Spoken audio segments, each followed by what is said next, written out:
আসসালামু আলাইকুম সবাইকে। আজকে সকাল, সকাল চলে যাচ্ছি আমি ঢাকায়। তো ঢাকায় আমি কিভাবে যাই সেটা আপনাদের মাঝে আজকে শেয়ার করব। তো রাস্তায় চলে আসলাম।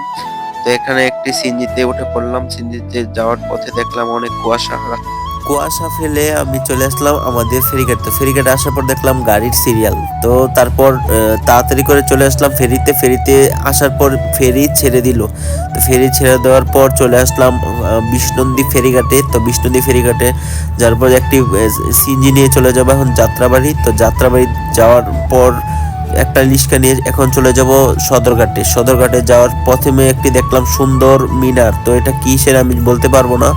তারপর চলে আসলাম আমাদের সদরঘাট। তো সদরঘাটে আসার পর দেখলাম অনেক ট্রাক এখানে কমলা বিক্রি করতেছে। তারপর গাড় ভাড়া দিয়ে চলে যাব এখন কেরানীগঞ্জে। তো একটা নৌকায় উঠে পড়লাম।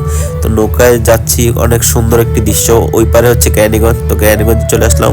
তো একটি ডাব কিনে নিলাম, কারণ গ্রাম থেকে আসছি, আমার তো একটু দুর্বল লাগছিল, এর জন্য ডাব খেতে খেতে এখন বাসায় চলে যাব।